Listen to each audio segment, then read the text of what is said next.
We were keen to burn each other off, there's no doubt about that. As soon as somebody put a route hut, you'd be able to repeat it or try and usurp it with something of your own. Oh, the competition was fantastic, yeah. Pinching lines off people.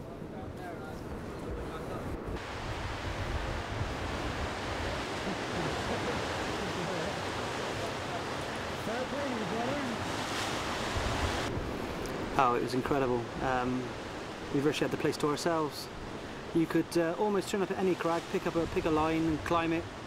First descent. There's a big crowd of us that used to come down on a regular basis every weekend for years and years.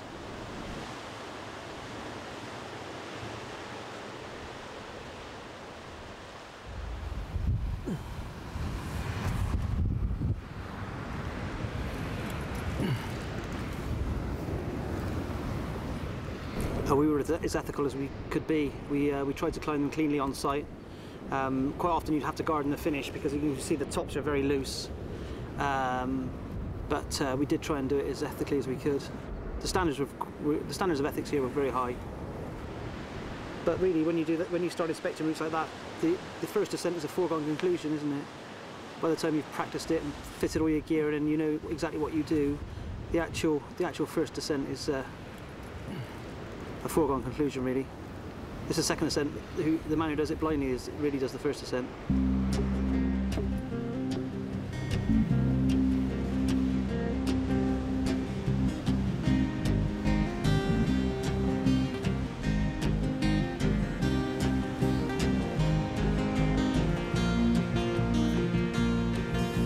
They launched me into outer space in 1969.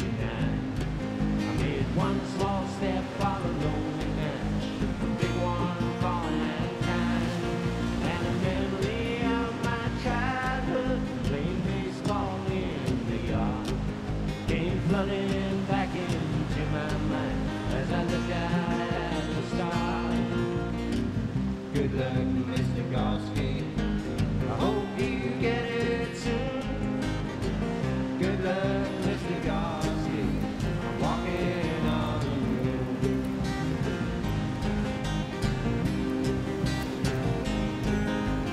Kid next door. Taking a bit of that slack on that red, Tom. Taking that slack on the red, mate. Though I never understood it, now I smile at what I did. So with one foot on the ladder, I'm getting ready to return. I hope she keeps her promise before I get back down to earth. Good luck, Mr. Gorsky. Get it soon. Good luck, Mr. Gorsky. I'm walking on the moon. Because I started climbing when I was young and in Bristol, and I was a pain in the neck to everybody really, because I was 11 to 14, and everybody used to refer to me as the nipper. But Bristol people were really good to me. Especially the old Bristol Exploration Club, the BEC. I mean, they used to take me everywhere with them. When I was 14, they were taking me to North Wales and Cornwall, and yeah, they really looked after me, pushed me on.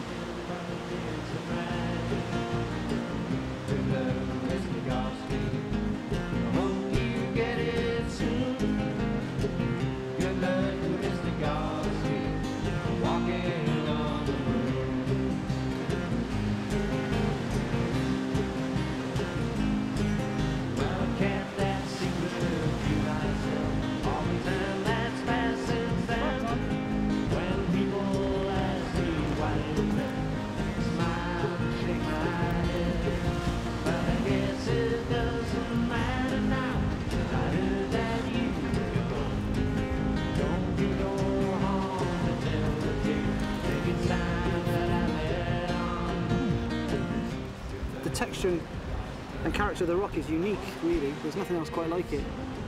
Because it's so sea-washed, it's clean and very abrasive and sharp. It's good friction. Hard on your hands, but a pleasure to climb.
so lucky to have this in front of us to do, to be able to turn up at some of these crags and see these lines and just throw yourself at them. It was fantastic, very lucky. But it's good to come back and see them. I mean, you see the castle over there with some incredibly steep walls. I mean, they were hard routes in those days. I mean, we were climbing with EBs. I mean, chalk had just about come in. A lot of the routes were done without chalk. Friends were just about coming in. The gear we've used today on that Lucky Strike was far better than the stuff we had years ago. Still hard to put it in though.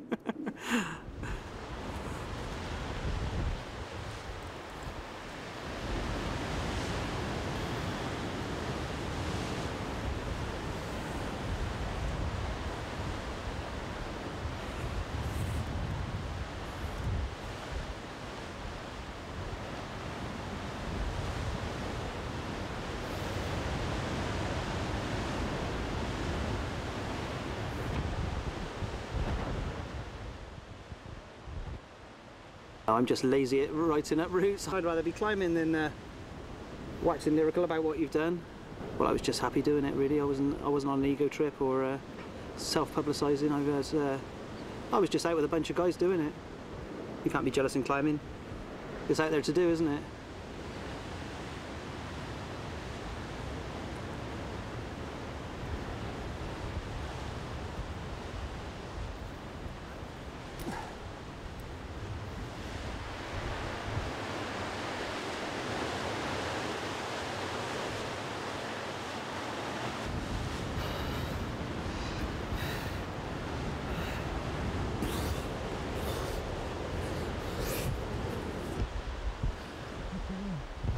Pick that up.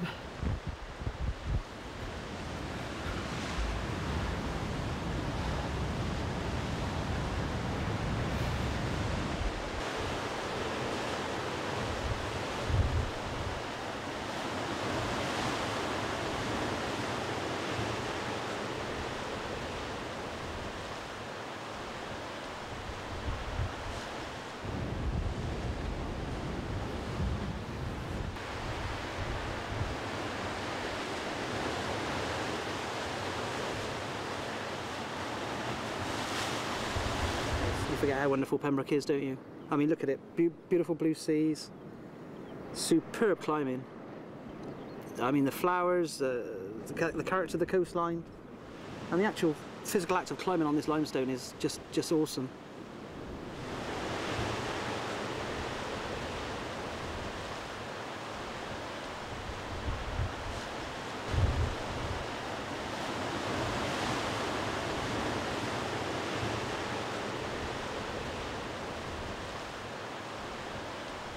We had children, we had to start working seriously, and but also we went through a period of time where a lot of good friends died, got killed climbing, and you know, a lot of things happened at one time, and it sort of took the edge off it really.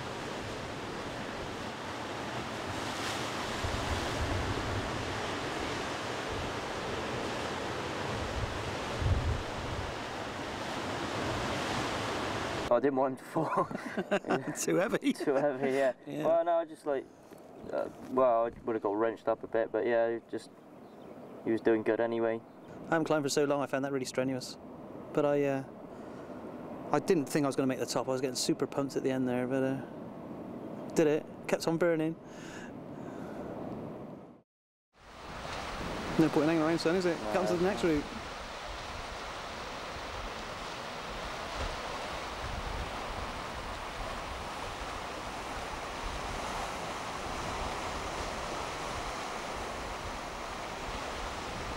I did some brilliant routes up here. Is that really steep bulge up there? That's one of mine. Right left, let's see. Oh yeah, nice. Yeah, and I think straight out that face there. Some fantastic routes there. Yeah. You ready? Always ready, mate. Come on then. Got your own. Yeah, it'll be easier, won't it?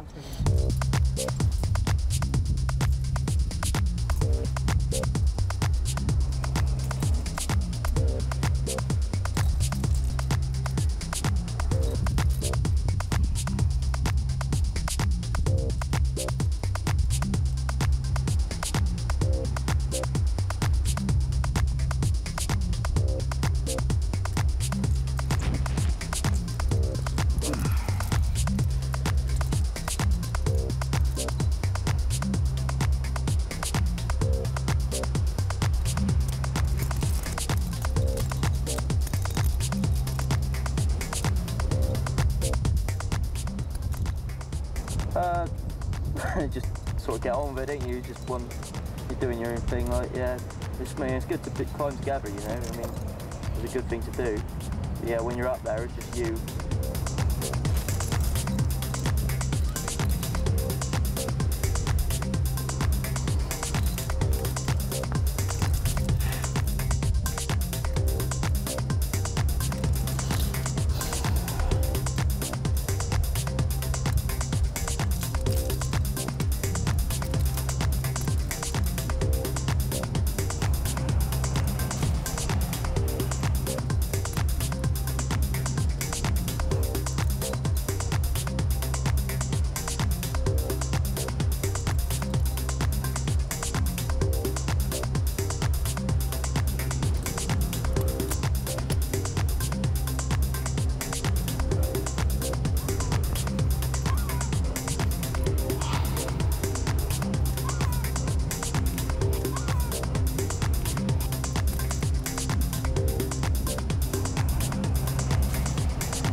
One of my favourite routes I've done, yeah. Brilliant climbing, brilliant rock, good gear. It's a brilliant route, yeah.